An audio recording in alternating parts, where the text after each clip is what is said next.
بسم اللہ الرحمن الرحیم۔ السلام علیکم پیارے دوستو، میں آج آپ کو دنیا کی سب سے قیمتی گائے کا ایک بڑا ہی دلچسپ اور حیرت انگیز واقعہ سناؤں گا۔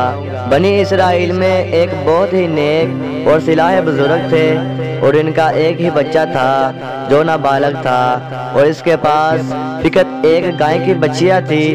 ان بزرگ نے اپنی وفات کے قریب اس بچیا کو جنگل میں لے جا کر ایک جاری کے پاس یہ کہہ کر چھوڑ دیا کہ یا اللہ، میں اس بچیا کو اس وقت تک تیری امانت میں دیتا ہوں کہ میرا بچہ بالغ ہو جائے۔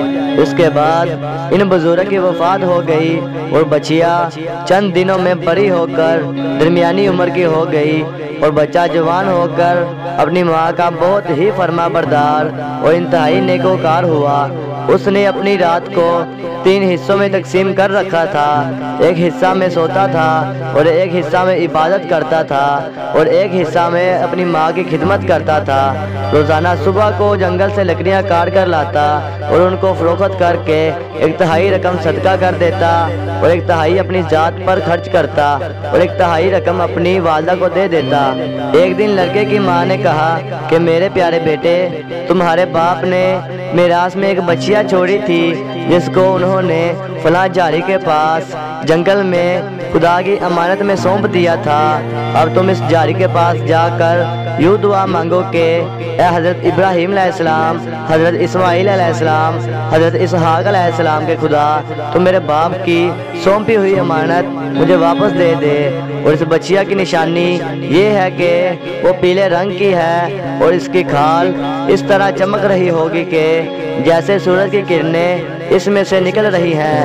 یہ سن کر لڑکا جنگل میں اس جاری کے پاس گیا اور دعا مانگی تو فوراً ہی وہ گائے دوڑتی ہوئی آئی اور اس کے پاس کھڑی ہو گئی اور یہ اس کو پکڑ کر گھر لے آیا۔ اس کی ماں نے کہا کہ بیٹا، تم اس گائے کو لے جا کر بازار میں 3 دینار میں فروخت کر ڈالو، لیکن کسی گاہک کو بغیر میرے مشورہ کے مت دینا۔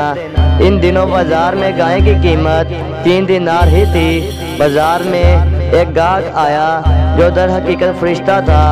اس نے کہا کہ میں گائے کی قیمت 3 دینار سے زیادہ دوں گا، مگر تم ماں سے مشورہ کیے بغیر گائے میرے ہاتھ فروخت کر ڈالو۔ لڑکے نے کہا کہ تم خواہ کتنی بھی زیادہ قیمت دو، مگر میں اپنی ماں سے مشورہ کیے بغیر ہرگز اس گائے کو نہیں بیچوں گا۔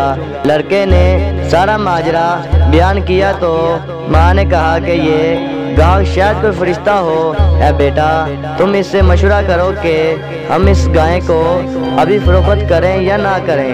چنانچہ لڑکے نے بازار میں جب اس گاہک سے مشورہ کیا تو اس نے کہا کہ ابھی تم اس گائے کو فروخت نہ، آئندہ اس گائے کو حضرت موسیٰ علیہ السلام کے لوگ خریدیں گے تو تم اس گائے کے چمڑے بھر کے سونا اس کی قیمت طلب کرنا تو وہ لوگ اتنی ہی قیمت دے کر خریدیں گے۔ چنانچہ چند ہی دنوں کے بعد بنی اسرائیل کے ایک بہت ہی مالدار آدمی کو جس کا نام عامل تھا، اس کے چچا کے دونوں لڑکوں نے قتل کر دیا اور اس کی لاش کو ایک ویرانے میں ڈال دیا۔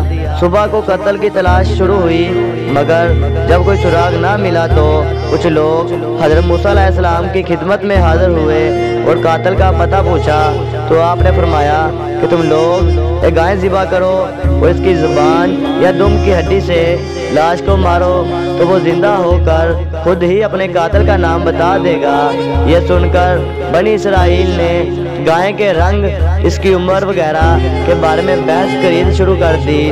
بالآخر جب وہ اچھی طرح سمجھ گئے کہ فلاں قسم کی گائے چاہیے تو ایسی گائے کی تلاش شروع کر دی، یہاں تک کہ جب یہ لوگ اس لڑکے کی گائے کے پاس پہنچے تو خوب بہو ایسی ہی گائے تھی جس کی ان لوگوں کو ضرورت تھی۔ چنانچہ ان لوگوں نے گائے کو اس کے چمڑے میں بھر کر سونا اس کی قیمت دے کر خریدا اور ذبح کر کے اس کی دم یا زبان کی ہڈی سے مقتول کی لاش کو مارا تو وہ زندہ ہو کر بول اٹھا کہ میرے قاتل میرے چچا کے دونوں لڑکے ہیں جنہوں نے میرے مال کی لالچ میں مجھ کو قتل کر دیا ہے۔ یہ بتا کر پھر وہ مر گیا۔